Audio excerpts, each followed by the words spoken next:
నమస్కారం. నా పేరు శ్రీరామ్ శర్మ. తాత, నాయనమ్మ, అమ్మమ్మ, తర్వాత తాత మనవాళ్ళని చూసే హక్కు ఉందా? వాళ్ళని ఆలన పాలన చేయడానికి దగ్గరికి వెళ్ళి చూడొచ్చా? ఇంట్లో కానీ స్కూల్లో కానీ చూడొచ్చా? అటువంటి హక్కులు ఉన్నాయా? ఇదే విషయాన్ని గౌరవ మద్రాస్ హైకోర్టు తీర్పు చెప్పింది Asheefa Begum versus Khatir B and అదర్స్లో.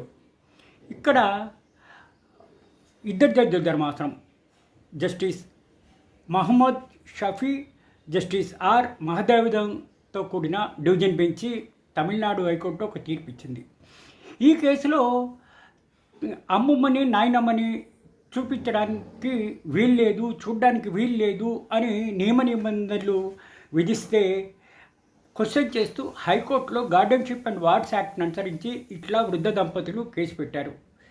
మాకు అన్ని హక్కులు ఉన్నాయి, మా మనవణ్ణి మేము చూడొచ్చు, మా మనవణ్ణి మేము కలవచ్చు, మా మనవడితో మేము ఆడుకోవచ్చు, మా మనవడితో ఆలనా పాలనా చెయ్యొచ్చు అంటే ఇది హైకోర్టులో ఇట్లా ఆర్డర్ ఇవ్వడం జరిగింది.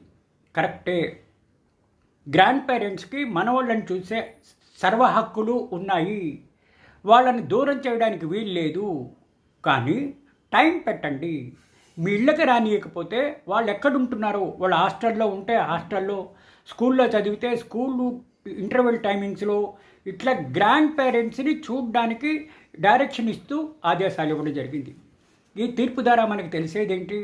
ఒకవేళ మైనర్ పిల్లలు తల్లిదండ్రి వాళ్ళ గ్రాండ్ పేరెంట్స్ని చూపించడానికి వీల్లేదు, చూడడానికి వీల్లేదు అని అనడానికి వీల్లేదు ఈ తీర్పు ద్వారా. ఈ తీర్పు ద్వారా మనకి ఇంకొకటి తెలిసేది ఏంటంటే గ్రాండ్ పేరెంట్స్కి సర్వ హక్కులు ఉన్నాయి, మనవాళ్ళని కలిసేది, మనవాళ్ళతో మాట్లాడేది, మనవాళ్ళతో తమ ప్రేమ పంచుకోవడానికి అని ఈ తీర్పు ద్వారా తెలుస్తోంది.